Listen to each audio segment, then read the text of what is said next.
Λόγος αντίλογος, ενότητα δεύτερη, συζητάμε πάντα με την κυρία Άντζελα Γκερέκου, την Υφυπουργό Πολιτισμού και υποψήφια βουλευτή Κέρκυρας με τη Νέα Δημοκρατία. Είπαμε αρκετά όσον αφορά τα θέματα που αφορούν και την δράση στο Υπουργείο Πολιτισμού, αλλά βεβαίως έχουμε μπροστά μας μια κρίσιμη εκλογική μάχη. Πριν από την διακοπή για τις διαφημίσεις λέγατε ότι έχει φτάσει η χώρα σε ένα σημείο και ότι θα είναι πισωγύρισμα εάν αλλάξουν τα πράγματα. Βεβαίως υπάρχει και ο αντίλογος από την αξιωματική αντιπολίτευση και από τον ΣΥΡΙΖΑ που λέει ότι δεν κάνατε ισχυρή διαπραγμάτευση και ότι ενδεχομένως θα πρέπει να γίνει αυτό με άλλο τρόπο. Τι απαντάτε, πώς το προσεγγίζετε αυτό το θέμα? Κύριε Ρίκο, πιστεύω ότι στη στιγμή που βρισκόμαστε τώρα μπορούμε και έχουμε καλύτερα όπλα και αν μετά τις εκλογές ο λαός δώσει ξανά την εμπιστοσύνη του για να συνεχίσει αυτή και το μεταρρυθμιστικό έργο που πρέπει να γίνει από πλευράς της κυβέρνησης, γιατί δεν έχει ολοκληρωθεί, αλλά και η διαπραγμάτευση για την επόμενη μέρα, πιστεύω ότι θα υπάρχουν καλύτεροι όροι, γιατί ήδη έχουν γίνει βήματα για τα οποία οι ίδιοι Ευρωπαίοι έχουν βγει και μας έχουν δώσει αφενός μέσα συγχαρητήρια. Αυτά λοιπόν τα συγχαρητήρια πρέπει να τα δείξουν και με πράξεις και με έργα. Πάνω σε αυτό θα πρέπει να εισπράξουμε το καλύτερο δυνατόν. Αυτό που ξέρω από μέσα που βρίσκομαι, ξέρω ότι είναι αποφασισμένη η Νέα Δημοκρατία για να μπορέσει και βεβαίως η κυβέρνηση αυτή τη στιγμή ολόκληρη, αλλά λέω για την επόμενη μέρα, για να μπορέσει να διαπραγματευτεί με πολύ καλύτερους όρους την επόμενη μέρα και για το επόμενο στάδιο, αν θέλετε, το μεταβατικό, για το μνημόνιο μετά από αυτή την παράταση της περίοδου αυτή που είπαμε για την αξιολόγηση που πήρε, θα μπει σε μια καινούργια διαδικασία στήριξης, αλλά με τελείως διαφορετικούς όρους. Και θέλω να πιστεύω ότι θα είναι πολύ πιο δυνατό και ισχυρό το όπλο μετά τις εκλογές, εφόσον ανανεωθεί η εμπιστοσύνη του κόσμου προς την κυβέρνηση αυτή, που έχει κάνει και το μεγαλύτερο αυτό διάστημα, αυτή τη διαπραγμάτευση, αν θέλετε. Με λάθη, όπως είπαμε, ίσως με ατολμίες. Εγώ πιστεύω πάντως ότι προσπάθησε με τον καλύτερο δυνατό τρόπο. Αλλά και με κόστος, γιατί η κοινωνία στενάζει. Με τον καλύτερο δυνατό τρόπο θέλω να πιστεύω ότι προσπάθησε, τηρουμένων των αναλογιών και τις δυσκολίες που έχει η Ευρώπη. Γιατί ξέρετε ότι η Ευρώπη είναι είναι και η Ευρώπη σε πρόβλημα. Δεν είναι μόνο η Ελλάδα αυτή τη στιγμή. Ας δούμε τις άλλες χώρες, ας δούμε την Ιταλία, ας δούμε άλλες χώρες αυτή τη στιγμή, ας δούμε τη Γαλλία. Υπάρχει ένας αναβρασμός σε όλα τα επίπεδα, πέρα από το οικονομικό κομμάτι, που είναι το κοινωνικό κομμάτι, που είναι. Βλέπουμε τι συμβαίνει αυτές τις μέρες στη Γαλλία. Υπάρχει λοιπόν μια Ευρώπη που θέλει να πάρει γενναίες αποφάσεις για τον εαυτό της. Επαναλαμβάνω όμως και επιμένω ότι η Ελλάδα είναι κομμάτι της Ευρώπης. Είναι στην οικογένεια της Ευρώπης. Πρέπει να δώσει τη μάχη μέσα στην Ευρώπη για να αλλάξει την Ευρώπη. Και συγγνώμη, αλλά εγώ ως Κερκυραία και από όπως συζητάω και με πολλούς άλλους συμπατριώτες μου, αισθάνομαι ότι αυτή είναι η ταυτότητά μου. Η Κέρκυρα και τα Ιόνια νησιά δεν μπορώ με την αναπτυξιακή πορεία που έχουν. Όπως είπαμε με τον τουρισμό και την τοπική της οικονομία, δεν μπορώ να φανταστώ αν μια φορά για την Ελλάδα το να βγούμε εκτός από την Ευρώπη, έξω από το ευρώ, είναι κάτι εξαιρετικά άσχημο. Για την Κέρκυρα και τα Ιόνια είναι απαράδεκτο σαν σκέψη. Θέλω λοιπόν να σας πω ότι η δική μου άποψη είναι ότι ο ΣΥΡΙΖΑ, βεβαίως αυτά που λέει ακούγονται ωραία στα αυτιά, αν θέλετε. Πιστεύω όμως ότι δεν θα εισακουστούν φυσικά από την άλλη πλευρά και ότι αυτό το ρίσκο που θα πάρει είναι τεράστιο. Και σε περίπτωση πισωγυρίσματος που είναι πάρα πολύ ορατό, η χώρα μας θα πάει 60 χρόνια πίσω. Αυτό λοιπόν ως μητέρα ενός 14χρονου παιδιού και ως επίσης μια γυναίκα που αντιλαμβάνεται, αν θέλετε, με κάποιες ευαισθησίες σε σχέση και με τις νέες γενιές τον κόσμο, δεν μπορώ να το ρισκάρω. Δεν ακούγεται ως κινδυνολογία. Γιατί είναι κινδυνολογία, Σπύρο, με συγχωρείς. Ναι. Είναι δική μου άποψη. Δεν λέω και ούτε προσπαθώ να επιβάλλω στον κόσμο την άποψή μου. Όλοι οι πολίτες έχουν αυτό το ερώτημα, Σπύρο. Ναι, εντάξει. Δηλαδή το ερώτημα, εάν. Το τι θα γίνει μετά την επόμενη μέρα, εάν δεν τηρήσουν τα υπεσχημένα. Και στη μία και στην άλλη. Εμείς χάσαμε ένα στοίχημα. Δεν υπάρχει ένας φόβος αυτός. Επιτρέψτε μου να πω ότι χάσαμε ένα στοίχημα. Όπως κάναν άλλες χώρες.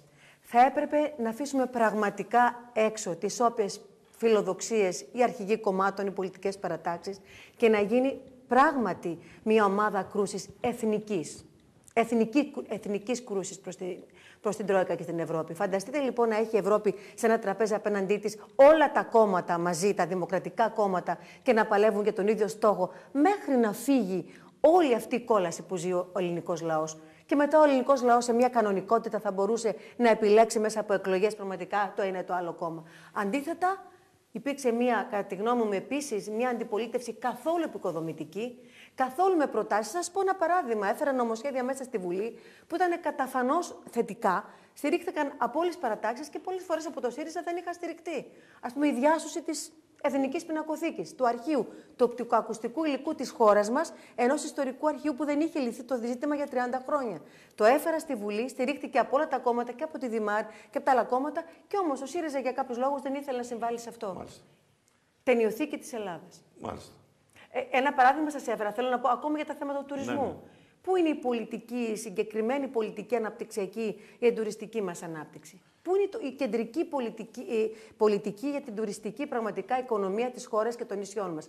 Έχω την τιμή να βρίσκομαι στο Περιφερειακό Συμβούλιο. Και εδώ θέλω να σας θυμίσω. Έχετε ασχοληθεί με την αυτοδιοίκηση. Ότι πριν από λίγους μήνες. Και ασχολείστε με την αυτοδιοίκηση. Πήρα απόφαση. Ήταν μια μεγάλη αλλαγή στη ζωή μου. Να αφήσω την κεντρική σκηνή, να φανώ χρήσιμη στην περιφέρειά μου και στον τόπο μου την Κέρκυρα, κατεβαίνοντας με το σχηματισμό του Μεγάλου Ιωνίου, με την παράταξη του Μεγάλου Ιωνίου. Και αν θυμάστε, και ο κόσμος, αν το θυμάται, κατέβηκα ανεξάρτητη. Δεν στηρίχτηκα από το κόμμα. Βεβαίως, το κόμμα δεν έβαλε κάποιον άλλο υποψήφιο, αλλά δεν βγήκα με αυτή τη λογική. Ήταν μια παράταξη και μια κάθοδος, τα ποσοστά που είχε διακομματική. Το κόμμα σας σε σχέση με τα ποσοστά που πήρατε εσείς ήταν 15%. Και αν θυμάστε πολύ καλά, ελάχιστα ποσοστά δυστυχώς η παράταξη. Και θεωρώ ότι ήταν μια πολύ μεγάλη νίκη του Μεγάλου Ιωνίου αυτή. Πιστεύω ότι υπάρχει μια παρακαταθήκη με ένα έμψυχο υλικό, με ανθρώπους που συνεχίζουμε και συνεργαζόμαστε, γιατί από όπου και να βρίσκομαι, για μένα η Κέρκυρα και τα Ιόνια είναι στους στόχους μου για ό,τι και να κάνω, και μέσα από το Κέντρο Επανησιακού Πολιτισμού, όπως κάναμε την ημερίδα πριν από λίγες μέρες με όλους τους νέους παραγωγούς, για μια Κέρκυρα που θα αναπτύξει μια τοπική οικονομία που δεν θα χρειάζεται καν να συμπορεύεται με την εθνική, θα έχει μια δική της αυτονομία και μπορεί αυτό να γίνει από ένα ποιοτικό τουρισμό με πρωτογενή τομέα, στηριζόμενη στον πολιτισμό της και με ένα καινούριο marketing και promotional τουριστικού προϊόντος. Εγώ θέλω να πάμε σε ένα άλλο μεγάλο κεφάλαιο του τουρισμού, Σπύρο, της τουριστικής οικονομίας. Έχει θητεύσει στο Υπουργείο Τουρισμού και θα έλεγα ότι από τότε έχουν να δουν τα Ιόνια και η Κέρκυρα μια βοήθεια πολύ περισσότερο από τη σημερινή που έχουμε και τα τελευταία χρόνια ή τα τελευταία χρόνια. Έτσι δεν είναι, κυρία Γκυρέκου? Δηλαδή, πρέπει να σας το πω ότι επί Υπουργεία σας, και το λέω αυτό, όχι, το είχα πει άλλωστε, το λέω από τότε, έτσι, που ήσασταν και σε άλλο χώρο, για να μην θεωρηθεί ότι έτσι σας υμνούμε τώρα. Λέω το εξής. Η τουριστική οικονομία των Ιωνίων νήσων δεν είναι, θα έλεγα, στην κατάσταση που θα έπρεπε να ήταν. Και ξέρετε ότι η μεγάλη βιομηχανία για αυτά τα νησιά είναι ο τουρισμός. Εσείς, σαν υποψήφιος βουλευτής και κοιτώντας στα μάτια τους τηλεθεατές και όσους μας ακούνε, τι έχετε να τους πείτε για αυτά τα θέματα, τα μεγάλα θέματα του τουρισμού? Υπάρχει λόγος να παλέψουμε τώρα για να πραγματοποιήσουμε αυτό που δεν έχουμε κάνει. Εγώ, όπως είπατε, και σας ευχαριστώ, κύριε Μάμαλη, γιατί το έργο κάθε πολιτικού και η ηθική του ικανοποίηση είναι στο ότι μπορεί να είναι αποτελεσματικός, αν θέλετε, στους στόχους που έχει βάλει. Ο λόγος που βρισκόμαστε στην πολιτική οφείλουμε να είναι ένας. Η προσφορά στον τόπο μας και αυτό που εκπροσωπούμε. Από το Υπουργείο Τουρισμού, λοιπόν, είχαμε κάνει συγκεκριμένες κινήσεις. Καταρχήν, είχαμε φτιάξει το θεσμικό πλαίσιο του αγροτουρισμού, που και πάλι ήταν λίγο το χρονικό διάστημα, όμως ψηφίστηκε στην Ελληνική Βουλή και μπορούμε να έχουμε αυτή τη στιγμή θεσμοθετημένο το μοντέλο του αγροτουρισμού. Για την Κέρκυρα, για τα Ιόνια, είναι εξαιρετικό μοντέλο αυτό για να μπορέσουμε να στηρίξουμε μια τοπική οικονομία, όπως είπαμε προηγουμένως. Επίσης, το μάρκετινγκ και η διαφήμισή μας, οι εκθέσεις μας, να μην πηγαίνουμε πια σαν εμείς οι τουρίστες στις εκθέσεις, αλλά να δημιουργούμε μια δυναμική για τα νησιά μας, τέτοια, που όταν φεύγουμε από μια έκθεση, να παίρνουμε μαζί μας και όποια παρακαταθήκη για την επικοινωνία και την διαφήμισή μας και το κάλεσμα των νέων επισκεπτών στο νησί μας. Μέσα από διαφημίσεις σε συγκεκριμένα περιοδικά, μέσα από συγκεκριμένα κανάλια, μέσα από δράσεις όπως αυτές στο Λονδίνο, με την Ελληνική Plus που είχαμε δημιουργήσει, αν θυμάστε, και είχε δημιουργήσει ένα εξαιρετικό κίνητρο τότε και μια προβολή στον Τάμεση. Την είχα παρακολουθήσει. Και πολλά άλλα. Για μας, λοιπόν, να σας θυμίσω και κάτι άλλο. Το πρώτο αναπτυξιακό σχέδιο για τον τουρισμό το φτιάξαμε εμείς για την Κέρκυρα. Δεν υπάρχει στην Ελλάδα κάτι άλλο. Και τι είχαμε εξασφαλίσει? 45 εκατομμύρια ευρώ, σχεδόν 50 εκατομμύρια ευρώ μέσα στην πενταετία, επιπλέον από όλα τα άλλα, τα Τζέσικα, τα περιφερειακά κτλ., που θα μπορούσαμε να τα επενδύσουμε πάνω σε τουριστικές είτε συνεργασίες, είτε προβολή, μάρκετινγκ ή υποδομές. Όμως, σήμερα, θα το πω ακόμη μια φορά, μετά από τόσα χρόνια, αυτό το πρόγραμμα, μοναδικά για την Κέρκυρα που υπήρχε, δεν αξιοποιήθηκε καθόλου από την τοπική αυτοδιοίκηση. Έχουμε ακόμα ένα χρόνο. Ας ελπίσουμε ότι έστω και στο τέλος μπορούμε κάτι να κάνουμε. Για τον τουρισμό όμως, ένα σοβαρό έλλειμμα, πέρα από τα προβλήματα που υπάρχουν στις υποδομές, τόσο τις τουριστικές όσο και οι δημόσιες υποδομές. Βέβαια, ένα σοβαρό έλλειμμα είναι στην εκπαίδευση. Γιατί εκεί η Σχολή Τουριστικών Επαγγελμάτων κλείνει και δεν υπάρχει μια τριτοβάθμια σχολή που ήταν και ένα πάγιο αίτημα. Θυμάστε ότι πριν 3 χρόνια, περίπου 4, θα έκλεινε η σχολή αυτή. Ναι. Και θυμάστε ότι την κρατήσαμε ανοιχτή, χτυπώντας πολύ δυνατά το μαχαίρι στο τραπέζι σε μια σύσκεψη που πια την έκλεινε εκείνη τη στιγμή με μια υπογραφή. Δυστυχώς, επαναλαμβάνω ότι στην Κέρκυρα δεν αρκεί να πολεμάει ο ένας. Ο ένας θα καταφέρει να κάνει 2, 3, 4 πράγματα. Οφείλουμε να έχουμε συλλογική προσπάθεια. Δεν υπάρχει στο νησί μας.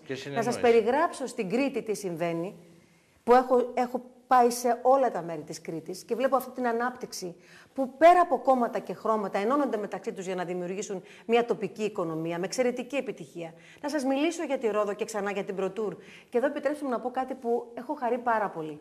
Μέσα στις δύσκολες στιγμές που ζούμε και στο δύσκολο αγώνα που έχουμε και μπροστά μας, πήρα πολύ μεγάλη δύναμη προχθές, γιατί συναντήθηκα με κάποιους νέους επιχειρηματίες, μικρούς, μεσαίους. Έχουν μικρά, μεσαία ξενοδοχεία, μικρές επιχειρήσεις, τουριστικές επιχειρήσεις. Νέοι άνθρωποι, οι οποίοι αποφάσισαν, μετά από συζητήσεις που έχουμε κάνει πολλές συζητήσεις και στο παρελθόν, ότι πρέπει να πάρουν τα πράγματα στα χέρια τους. Τι εννοώ με αυτό? Να δημιουργήσουν λοιπόν ένα είδος προτούρ σε τοπικό επίπεδο, σαν πιλότο, και να διαφημίζουν τον ίδιο τον τόπο τους αλλά και το νησί τους με δική τους πρωτοβουλία.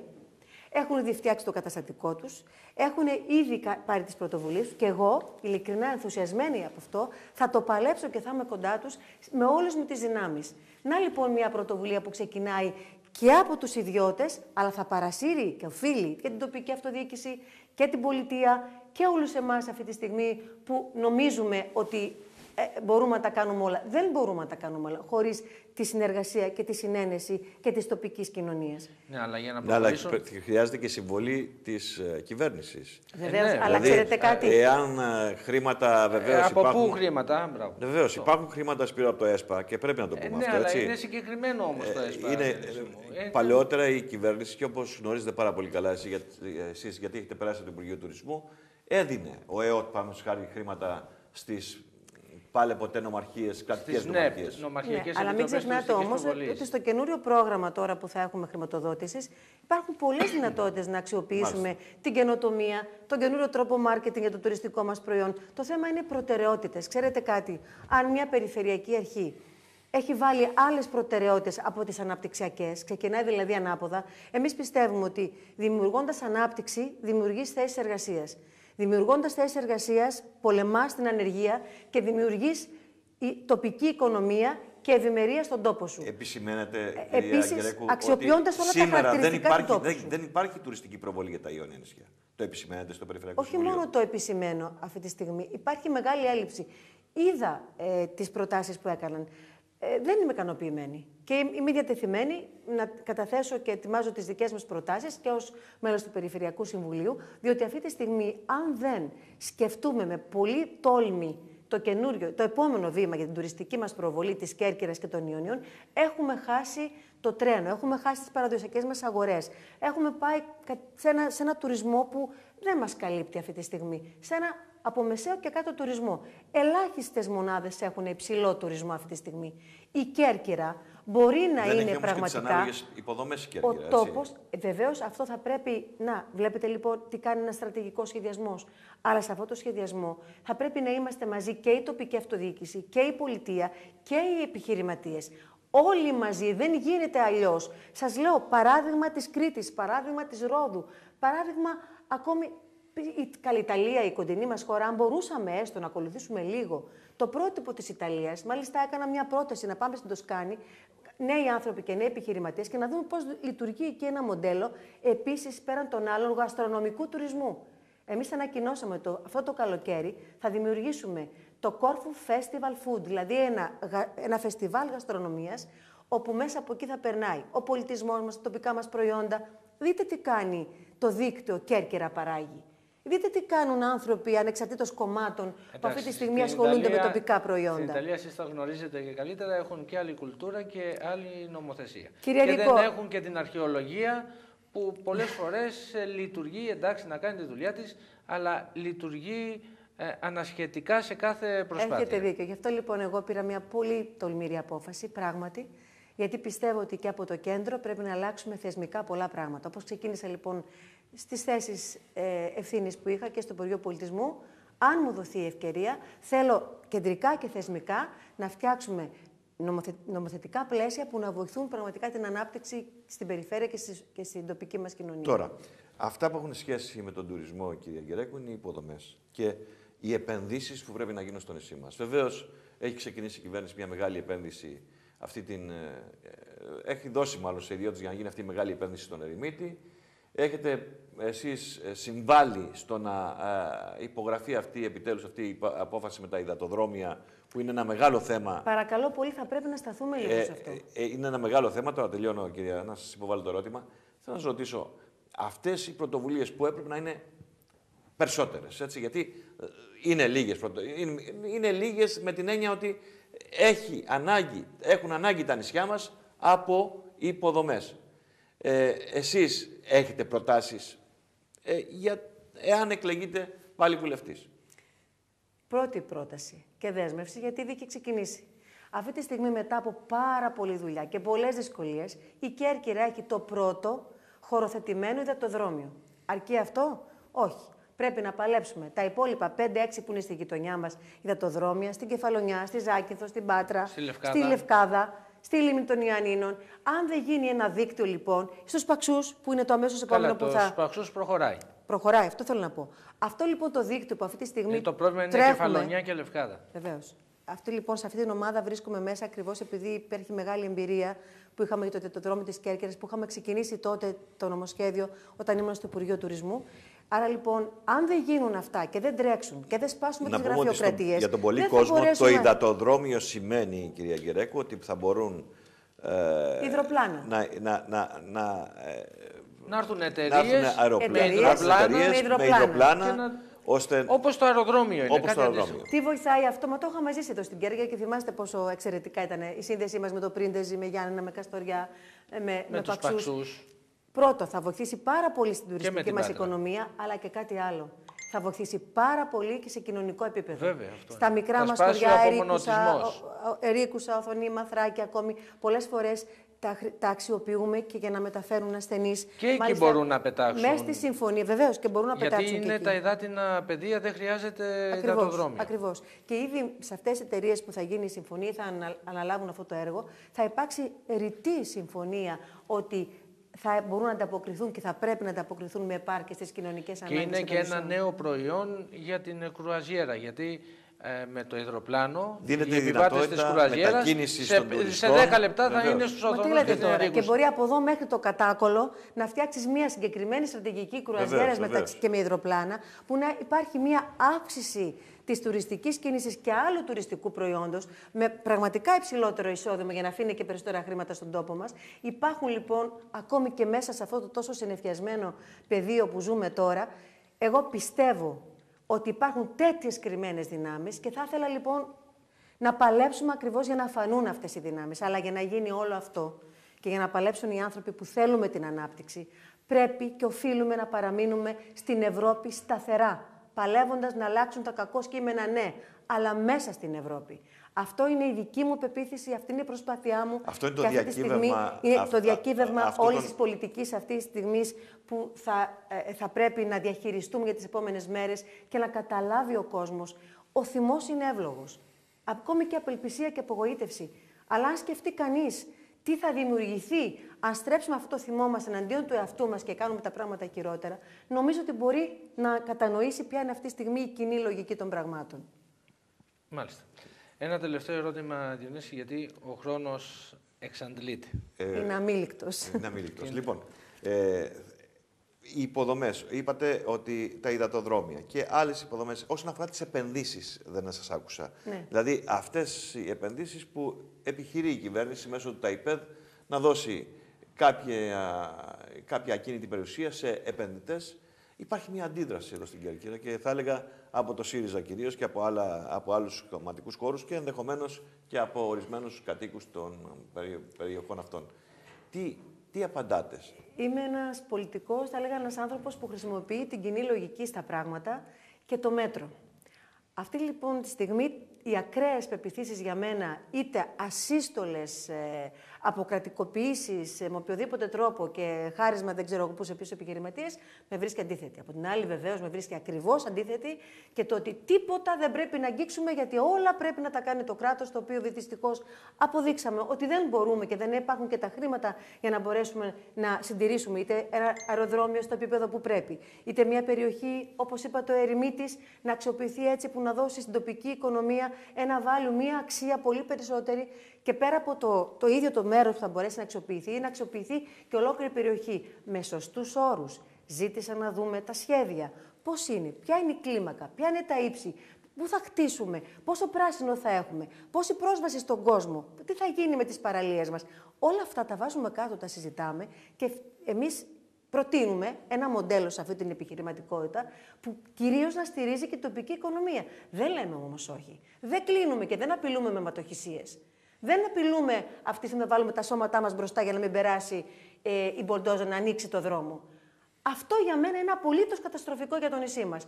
Αυτή λοιπόν την νοοτροπία εγώ φοβάμαι. Την ακραία νοοτροπία που δυστυχώς βλέπω σε σχέση με την αναπτυξιακή πορεία να εκφράζεται στο νησί μας και γενικότερα στην πολιτική, επιτρέψτε μου να πω, του ΣΥΡΙΖΑ, όχι από όλους, αλλά από μια μεγάλη μερίδα που για μένα είναι εξαιρετικά επικίνδυνο αυτό. Όσον αφορά το νησί μου, λοιπόν, δεν είδα καμία θετική αντιμετώπιση στο θέμα της σωστής αξιοποίησης είτε της δημόσιας περιουσίας είτε άλλων χώρων που αφορούν στα νησιά μας.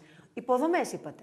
Χρειαζόμαστε και θα ήθελα περισσότερα λιμάνια, μικρές μαρίνες, μικρά λιμάνια. Αν πάμε είναι και ο θαλάσσιος τουρισμός. Αν πάμε.